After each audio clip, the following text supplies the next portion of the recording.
Okay. Thank you very much. Again, I'm Councillor Philip Davis, Chair of the Licensing and Public Protection Committee, and I'll be chairing this hearing today. Before we start, can I ask you all to please mute your microphones for the moment so we can improve the sound quality while I talk about procedure. If you could also turn off your cameras, other than the committee members, please, as this helps reduce the bandwidth. Committee members will have their cameras switched on throughout the hearing.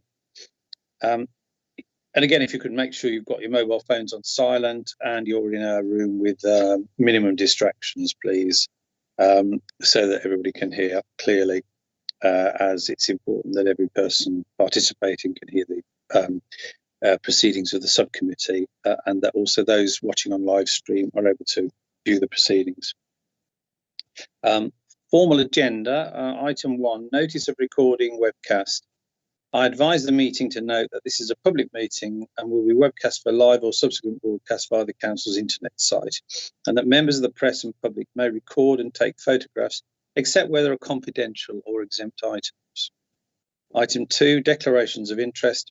Members are reminded that they must declare all relevant pecuniary and non-pecuniary interests arising from any business to be discussed at this meeting. If a disclosable pecuniary interest is declared, a member must not speak or take part in that agenda item. Any declarations will be recorded in the minutes of the meeting. Item 3, apologies and notification of nominee members. Apologies have been submitted on behalf of Councillor Beecham, and Councillor Leddy is the nominated substitute member today. So again, can I welcome you to a review application in respect of Amir Supermarket, 247 Dudley Road, Winston Green, Birmingham, B18 4EJ. As stated previously, I am Councillor Philip Davis. I chair this meeting of the Licensing Subcommittee today, and with me are my colleagues, Councillors Martin Straker-Welds and Councillor Mike Leddy.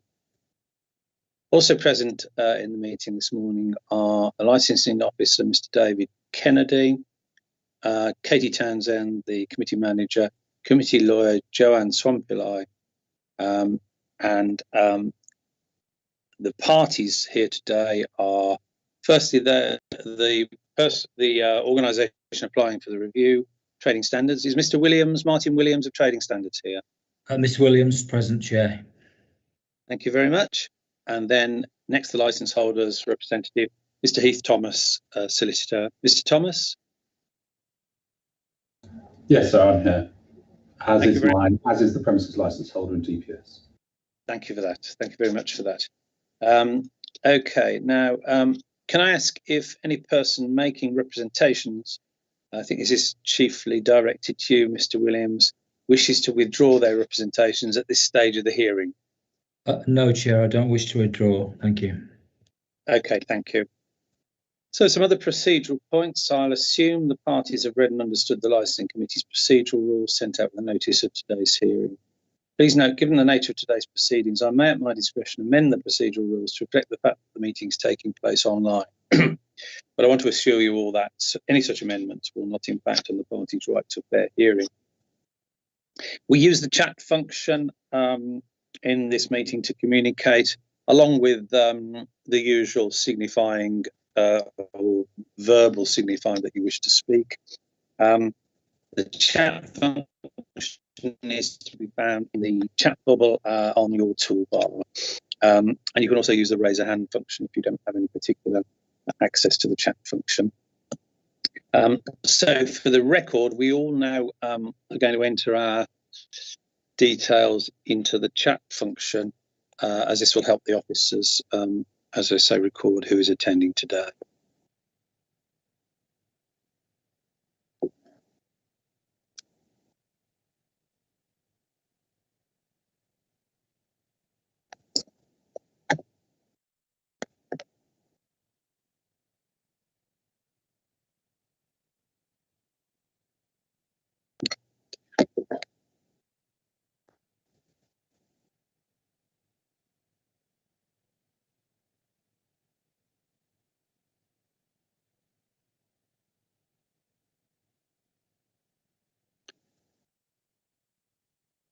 Okay, thank you very much for that. if you keep the chat column open, please, for the duration of the meeting, that will assist us in making sure everyone can participate. I don't think anyone has called in today on an audio telephone, so that avoids that complication. With the exception of the subcommittee members, as indicated, please keep your camera off unless you're the person speaking. If there are problems with bandwidth which cause difficulties with the sound, I may at my discretion ask everyone to turn their cameras off in order for the meeting to proceed, with everyone able to hear and be heard. I now come to preliminary points. Does either of the parties wish to make a preliminary point at this stage? So it's Heath Thomas. If I may, actually, there were some documents lodged on Friday. Are they before the committee members? I know that Mr. Williams has a copy of them and has read them. Yes, yes, those were lodged. Yes. What did you wish to say about them? I just wanted confirmation that you've got them all, sir. That's all. Thank you very much. Okay, fine. Thank you. Sorry, Chair. Just to confirm, the supporting documents were served on the licensing authority at the close of play on Friday. Mr. Thomas has requested that those documents be considered in private, and so if the committee could consider that request, Chair. Is that your request, Mr. Thomas? Well, so it's either the documents being considered in private or no reference being made to any of the names of the parties in terms of the documents. You'll notice that they relate to other proceedings elsewhere. We have the capacity to discuss them in private, certainly by going into another Microsoft Teams meeting. But in practice, I suppose, in terms of the smoothness of this hearing, any reference to I mean, we'd be guided by you in terms of what reference you want to make to those documents. And we could certainly follow your suggestion that no reference is made to named parties, or indeed we don't refer to those documents unless you raise the matter. Would that work? I think it would, sir. I think it's more so just not referring to any parties' names. And so I'll be careful when I address you not to do so. Yeah. And similarly, if there are any questions from members of the committee or other interested parties, then if we're all mindful of that, I'd be very grateful. Okay. I think that's probably the best way forward then, as it avoids us toing and froing. Can I just ask my Joanne Swampillai, our legal advisor, if she's content with that procedure? Chair, shall we have a short adjournment for a few minutes, please? Thank you. Yes, we can certainly do that, yes. Okay, so we will adjourn, members will adjourn to a private meeting and then join you back in this meeting when we've discussed points around these documents. So thank you very much. We shall be back in around 10 minutes, I should think. Thank you.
Hello, this is the Subcommittee A reconvene. We had a short adjournment to take legal advice, and this is the case of this review of Amir Supermarkets licence, Dudley Road, Windsor Green, Birmingham B18. What we've decided, Mr. Thomas, is we think it would be better for all parties if we heard the evidence that you've submitted that is sensitive in private session.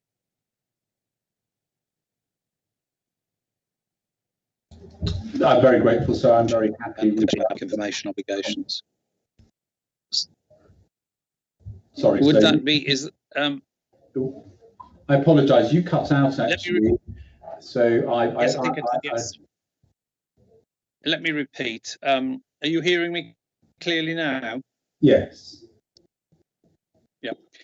What we decided in private session was that we thought the sensitive information was best discussed in whatever detail you wish in private session, as this deals with various difficulties we might otherwise have with the matter being on the public agenda.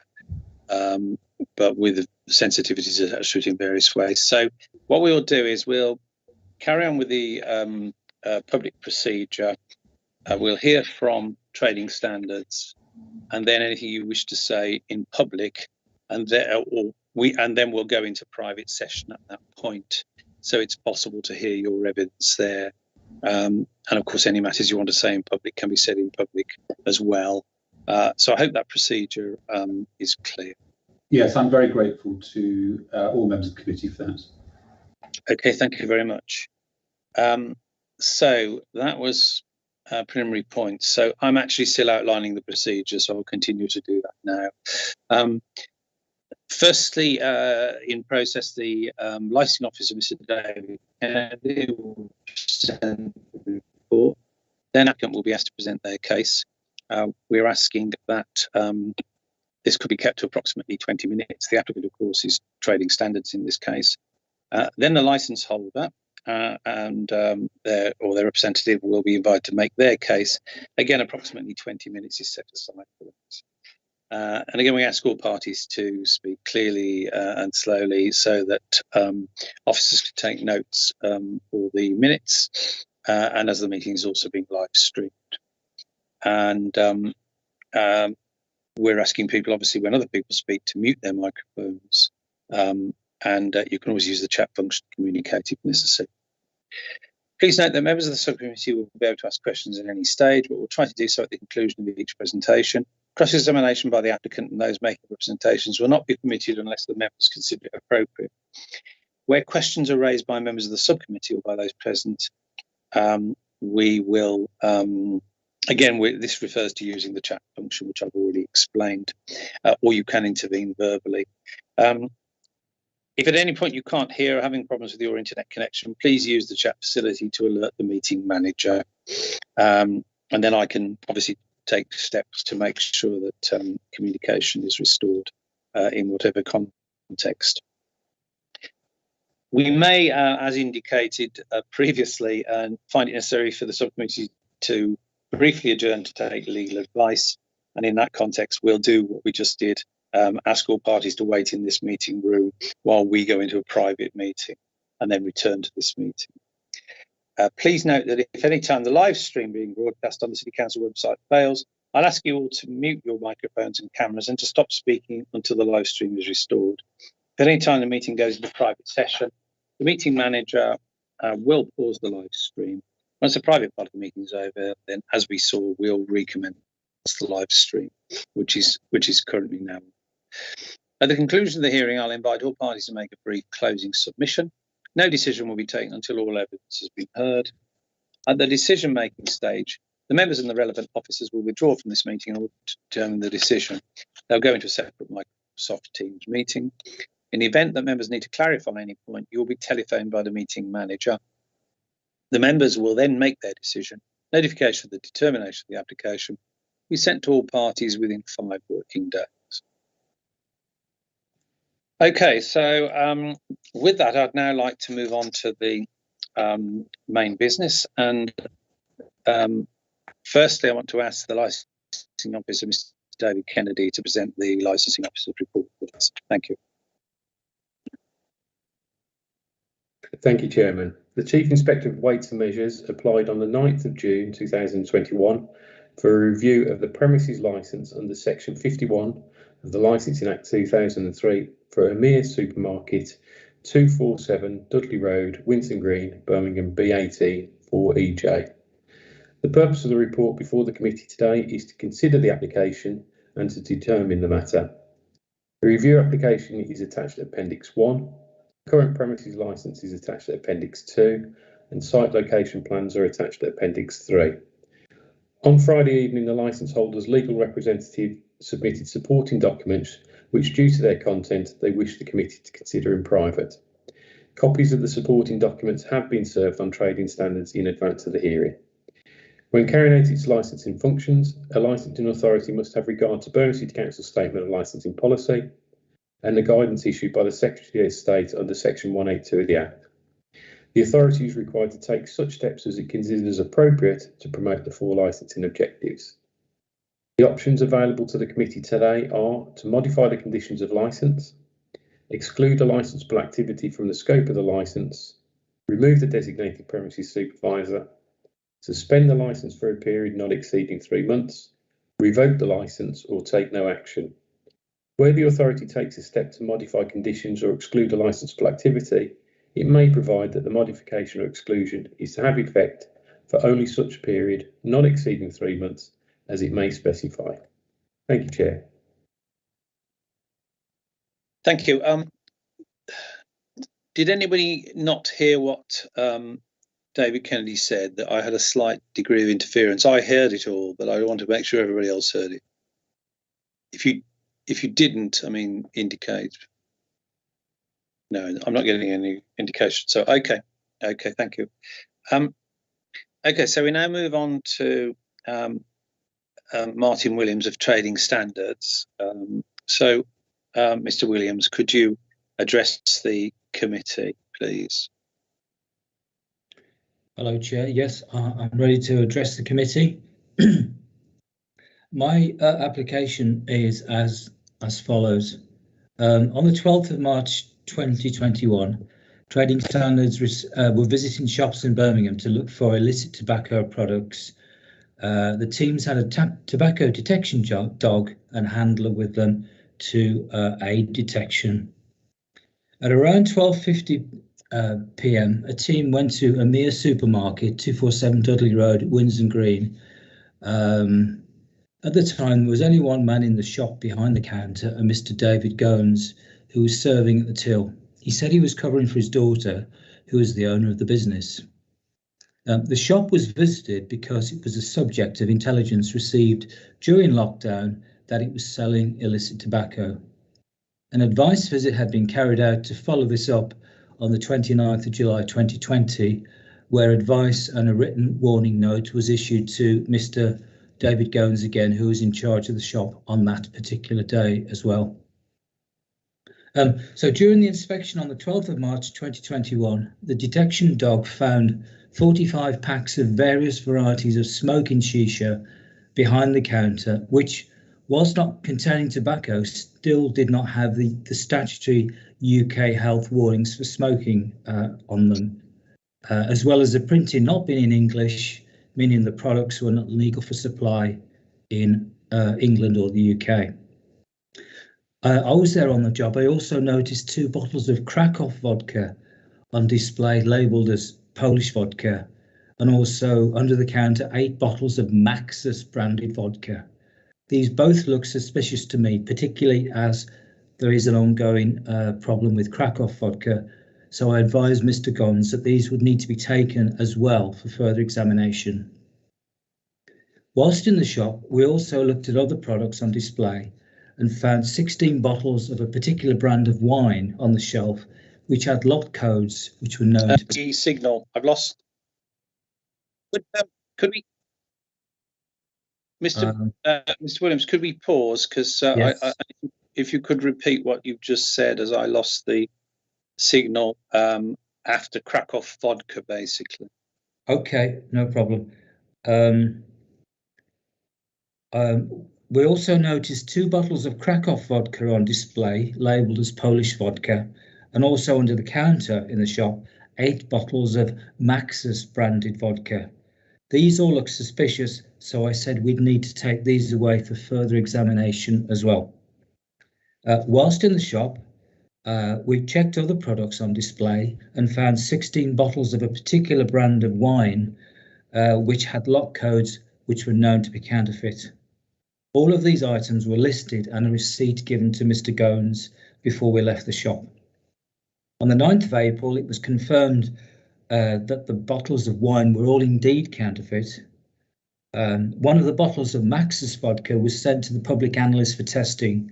A lab report came back later in May, detailing that the Maxus vodka, whilst labelled as 37.5% alcohol, was in fact only 30.1% alcohol proof, and so misdescribed. Fortunately, there were no harmful contents in this vodka.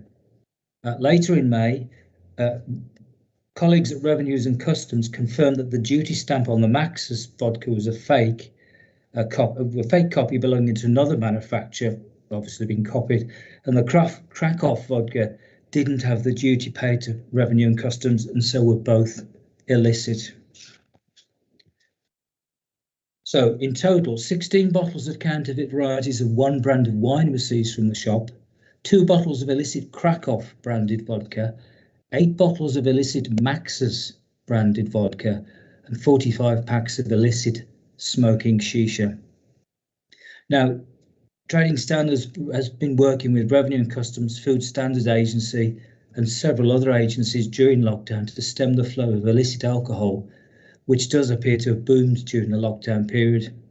It would appear that most of this illicit alcohol is part of a larger scale operation coming from probably overseas. Now, previous history of the shop, as mentioned previously, the reason we went there was because we did have a complaint that the shop was selling illicit tobacco during lockdown, and an advice visit was made on the 29th of July 2020 before our visit with the tobacco dog. Now, my recommendations are, very briefly, obviously counterfeit alcohol is wrong, but it's almost worse than non-duty, as it's specifically manufactured to look like genuine brands and mislead customers into making purchases of what appear to be a genuine product which they know and trust. In some cases, it can be harmful. In this case, none of the product was. And quite often we find that, if you like, the scam can go on longer if the product is as close as possible to the product it's trying to copy. In recent months, we've had a few complaints about substandard wine from many other shops in Birmingham. In each case, the consumers were on the verge of changing brands as they were unhappy with the quality of the product, thinking that their product, which is a genuine one, for whatever reasons had gone off or was no longer viable. So obviously there's a detrimental effect to the brand holder, the product, as well as the consumer. Clearly, this subverts the normal supply chain of legitimate trade, and in all these cases, no revenue, customs or duty is paid on the product. The review will lead to consider the confidence in management of the shop to ensure they don't engage in encouraging criminal activity, because that's what's happening. It's a criminal, if you like, syndicate supplying illicit items to traders, which affects obviously citizens of Birmingham, people further afield. What I have put in my review is it's worthy of note that we have not seen the premises licence holder stroke DPS, Miss Mashid Durrani, on either of our visits, which is true, or had any contact with her since. I can say that I did have a phone call. Well, I did when I hand delivered the printed review. She was in the shop on the 9th of June, and she did call me again on the 10th of June. So I feel like that's a little extra that happened after this review was written. I have put neither had any attempt been made to demonstrate where the supply of any of these products came from. That was true until Friday night just gone, when I did have some information via Mr. Thomas, rather late to have a look at, but having had a look at the information and the invoices supplied, I suspect they're dupe invoices, and I don't think they're from a legitimate dealer at all. I haven't had much chance to look since Friday night, but that is my opinion. But as I say, it did arrive rather late. Retail shops need to be able to prove traceability of product in case there's an alert, in case there's an issue with safety or accountability, and this doesn't appear to be the case in this situation. And unfortunately, sometimes it shows that not only the main suppliers, but the retailers have the same lack of responsibility for members of the public who buy the products. What I have put is we invite the committee to consider all available options in relation to this request for review, and obviously you're fully well aware, and it's been spoken about that. I am aware that there are extenuating circumstances in this case, which probably will be brought up later. And I have to say that whilst trading standards want to make sure that illegal products are not available to members of the public, we're not in the business of closing down businesses. And so what I'm thinking in this situation is maybe a period of suspension while the shop gets itself sorted. Firstly, to find out who is in charge, who is going to take charge of whichever parts of the business, and to see what stock they still have, which might be illicit, and also sort out this situation where we're getting provided with invoices at later date, which I don't think have been looked after or sorted properly. So I guess what I'm trying to say is a period of suspension of the license may well help them to get all these issues sorted. And if we work with them, maybe the outcome would be a business carrying on in a legal fashion. I think that's all I wanted to say at this stage, Chair.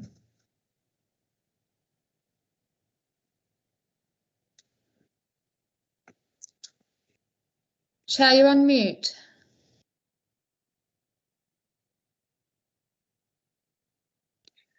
Okay, yes, I was trying to improve the reception there. Councillor Straker-Wells, do you have any questions? Thank you, Chair, and thank you, Mr. Williams. You have raised some questions about how, responsibility, which is a key thing for me, and the need for somebody to take responsibility for all aspects of sales, such as ordering, invoicing, compliance with duty, compliance with transactions, to make sure that the customer gets what the customer thinks they have ordered. And I just wondering if in your mind you could tell us a little bit more about the chain of responsibility and how you could make absolutely certain that this doesn't happen, because of course you have the person in charge, you have the management, but who, and you have raised the question of responsibility, but what steps would you want to see taken to ensure that all of these stages are not only compliant but transparent? Thank you. Thanks, sir. I think the most important thing is that the business orders from legitimate suppliers, and that is, it sounds simple in some ways, it is, because if they order from recognised cash and carries or suppliers where proper VAT invoices and delivery notes are supplied with every, if you like, batch of items delivered or purchased, then that's the start. Now, I'm convinced that these products were sold by somebody who just turned up on the door and said, I've got a special offer on the back of the van. That's always going to be a problem. It's always going to be a problem either because it's stolen, because it's counterfeit, or because it's non-duty. And I think that's how these products have been bought. Now, it's easy to avoid doing that by just buying from proper organised cash and carries who have a proper VAT registration number. And secondly, I think that the invoicing needs to be, as you say, transparent. So all documents are available for inspection either by trading standards, licensing, police, or revenue and customs for that matter. And there's a transparent system in place so that everything that goes in and out of the shop is recorded properly, correctly. Everything that's sold goes through the till. I'm not suggesting it doesn't, but I know in many cases a lot of items come into a shop are sold not through the till, and again, there's no traceability there. So in some ways, I think it needs almost a bit of a, I won't say a revolution, but I think that these invoices supplied at the last minute show a bit of chaos really in the system. And I think looking after the invoicing and looking after the control of goods is as important as selling the products to customers. Thank you. And let me just see if I've got this right. First of all, in order to do justice to the customer and to make sure the customer gets what the customer thinks he or she is buying, the product has to come from a reputable source. And a reputable source is not necessarily somebody who arrives with what might be a bargain, but which can't be proved in terms of probity over what the sale should be. So is there any way in which, how can I put this? Is there any way in which the person who did the buying could have been duped into thinking it was a legitimate sale of goods rather than what turned out to be the case? Sorry, I haven't said that very well, but I'm doing my best. I think I understand exactly what you mean. It's possible, but I have to say, in most cases, people know what they're buying. They know there's something not quite right somewhere. And unfortunately, it's almost an offer too good to miss. So, yes, they could have been duped, but I think obviously it was more than one sale because we've been provided with at least 3 invoices. And I think if they were possibly suspicious on one occasion, on 1, 2 or 3 occasions, they would start to think, no, this is too good to be true. That either the source is wrong or the product isn't quite right. I think it's been an awful wake-up call for them either way, really, that people do complain and say, look, that product doesn't seem right. I'm going to complain about it. So I suppose you can't get away with doing something wrong forever, I guess, is what I'm trying to say. Thank you, Mr. Williams. Thank you, Chair. Thank you. Councillor Leddy. Thank you, Chair. Mr. Williams, in your statement that you provided, you said that Trading Standards had visited the premises on the 29th of July 2020, where advice and a written warning was issued. Can you give us a little bit more information on this? Yes, I can, sir. Because we had the consumer complaint, it's right, I'm just trying to look, I think it was in April of this year. In fact, I've got it here. No, the consumer complaint was 20th of July. It says we had a consumer complaint from our regional intelligence authority. So there was no specific member of the public said the shop was selling illicit tobacco. So a follow-up visit was made by 2 officers on the 29th of July, where Mr. Gones, who was in charge at the time, was told we'd had this complaint, was advised not to sell illicit, this is only tobacco at the time, illicit tobacco, and what we call a trader's notice was issued to him, just to basically say, we've had this intel about the shop, we're telling you you can't do it. This is a note to confirm the visit we made. Okay, thank you. Now, also in the same statement, you talk about confidence in management. Now, the visit where the illicit alcohol was found was in the middle of March, and you mentioned in your verbal statement that the DPA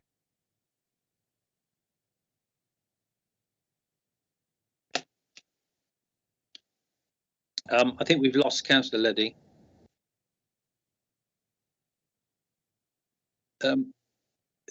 Councillor Martin Straker-Wells, can you hear me? Yes, I can hear you, Chair. Okay, I think it's Councillor Leddy's link has gone. We'll have to suspend. We'll have to hold on. Katie, are you able to contact Mr. Councillor Leddy? Yes, Chair. We'll just have to wait until he can get back in as well. Yeah, okay, and then we'll resume the question. He probably realised himself and gone back in and come back out. I just have his the frozen image at the moment. Are you able? Oh, there we are. Yeah, I think he's probably realised he's going to come back in.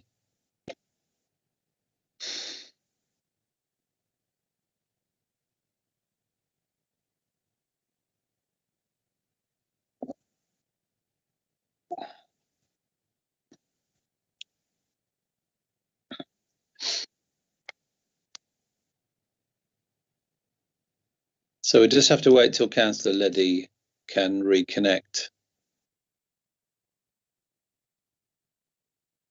If he can't, we've got the option of him calling in, but we'll just have to see if the technology will return.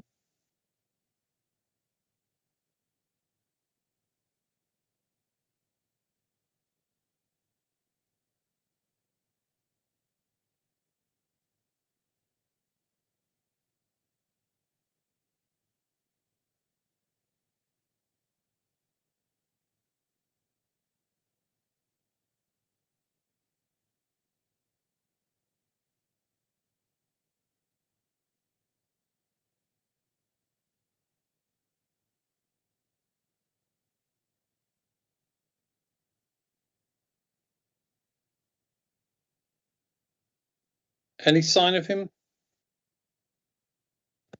Not yet, Chair. No, okay. As I said, we can always ring him if he can't get back in.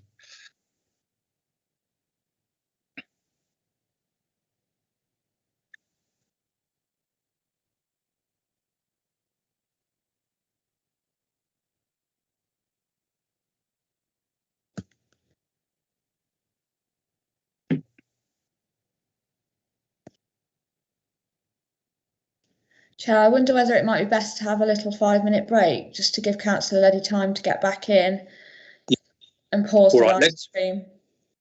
Okay, and then we'll all have reconnected as well. Okay, let's adjourn for, what is it? Let's adjourn till 1:25 here to the public session at 1:25. Thank you very much.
Is live stream on? Yeah. Yes, Chair. Yes. Okay, thank you. Welcome back to the this hearing of the Licensing Committee, Committee A, into review of licence concerning the Amir Supermarket, Winson Green, Birmingham. We were just having questions, and we had to break off because of technical problems for Councillor Leddy. So, Councillor Leddy, you were asking a question of the trading. Thank you, Chair. Mr. Williams, in the statement, you talk about we need to consider the confidence in management of the shop to ensure that they don't engage in and encourage criminal activities. Now, I'm after a personal opinion here now.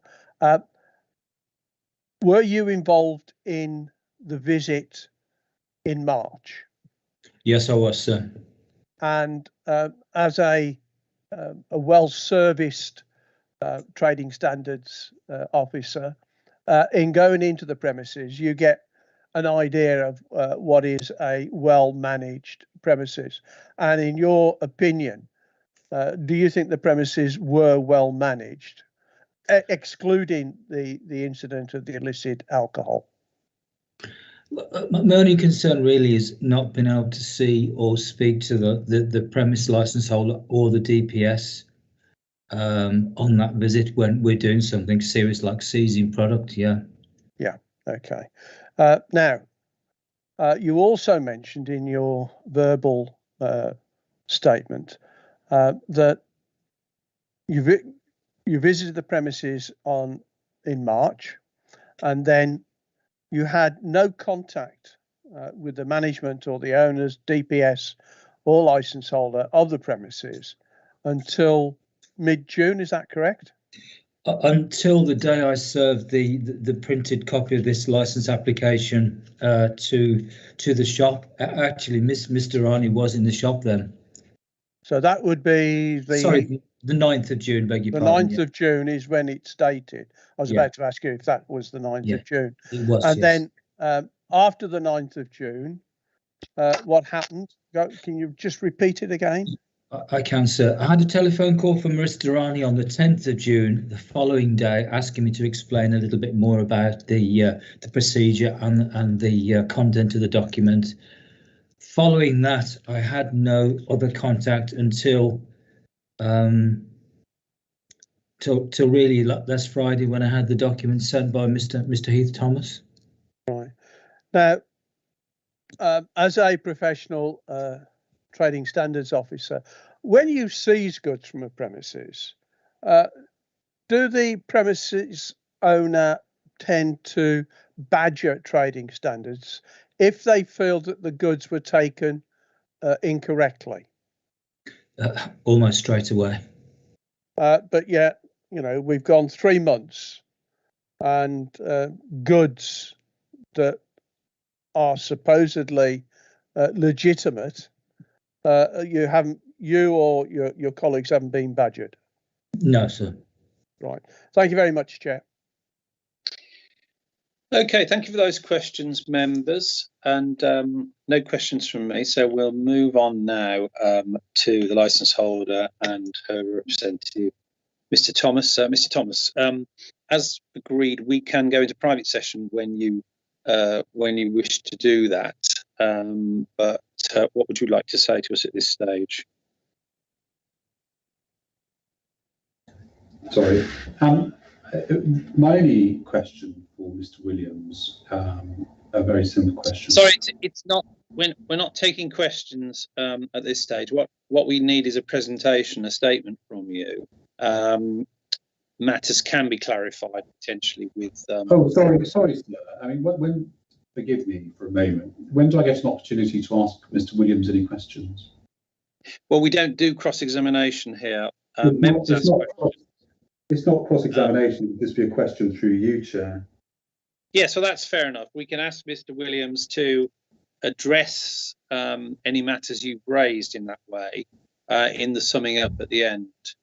Or if I think it's a particularly relevant matter, I can put the matter directly But that's effective. That's really our process. So you get to make a general statement, of your client's case here.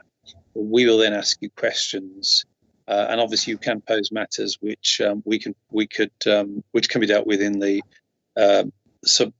later summing up by Mr. Williams. Would it be possible then, sir, for us to move into private session? Yes, so we can certainly do that now if you prefer. Yes, let us do that then, as agreed. Now, what will have to happen is we'll have to just adjourn for about 5 minutes. The committee manager, Katie Townsend, will then issue a separate invitation for a separate meeting to all the parties attending, and then we will find that on our emails, and then we'll go into that session for the private session. After that, we will then return to this session, which is the live stream session, and of course the private session will not be live streamed. Okay, if that's clear, then let's exit this session, and then we'll await the invitation from Katie Townsend to attend the private session. Thank you.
Okay, thank you. Welcome back to the Licensing Subcommittee A, Birmingham City Council, and the review hearing for Amia Supermarket, 247 Dudley Road, Winson Green, Birmingham B18 4EJ. We had convened in private session to hear certain matters, and we're now able to go back to the public session, and the position is that we'll be summing up closing submissions from Trading Standards, Mr. Williams, followed by a closing submission from Mr. Thomas representing the licensee, and that should give a flavour of the case. But the private session is unavoidable in our judgment in order to respect certain matters which have been put before us in regard to privacy and such like. Okay, so can I move to Mr. Williams, and if you could give us your closing submission. I wonder if you might refer specifically in that to the specific issue of the shisha warning, just so we understand what is required in that context. But obviously, please say whatever else you wish to say in summing up. Hello, Chair. Yes, I wanted to clear the shisha up directly. The shisha products didn't have tobacco in. However, smoking shisha products do need to have the same smoking warnings as cigarettes in the UK. The warnings on those shisha products are not the UK stipulated warnings as they have to be, which are basically the same as the warnings you have on packets of cigarettes. There is a little bit of English writing on there, but that is not a proper UK health smoking warning on those packs. Neither is it UK duty paid, neither is the writing in English. They could well be old stock, but however, even if they're old stock, they're not compliant. Hopefully that clears up the question Mr. Thomas wanted to ask about the shisha. Some shisha contains tobacco, some shisha doesn't. But irrespective of that, it still has to have UK health warnings on. UK tax has to be paid on it, the same as tobacco. That was introduced a couple of years ago as well. The banana products, interestingly, they have no health warnings on at all either. You may or may not have seen those pictures. So most of them have a garbled health warning, partly in English and in a foreign language, and some of them have none whatsoever. The other thing I wanted to clear up was, I'm trying to do it in order. Yes, I didn't have any information with regard to the contact of this so-called seller until an hour before the review started today, so I haven't been able to follow that up. Don't know why I didn't have that before, and I certainly have had no messages from Mr. Rani left on my phone, on my email, or by letter to me in any shape or form since the 10th of June. However, I did write to her on the 30th of June asking for her to contact me to arrange an interview to talk about this matter, and I've had no reply from that letter. That is probably all. I'm just looking through the list of the things I wanted to clear up, really. So, yes, that's the end of my submission. Thank you. Okay, thank you very much for that. So, Mr. Thomas, your closing submission. Well, members of the committee, thank you very much for the time that you've afforded me so far. What I can say, the starting point, of course, is that each matter the licensing subcommittee falls to consider is to be determined on its own merits. And whilst a number of matters have been discussed in private session, those are matters that go towards the premises license holder and DPS. And those are matters that clearly evidence why it is that this is a lady that was temporarily removed from the business, and for whom then her father sought to step in to assist temporarily while those matters were being dealt with. I do say and I submit to you as a committee that those are strong and compelling matters, and they are matters that ought to be given the appropriate weight by this committee to contextualise then what played out thereafter.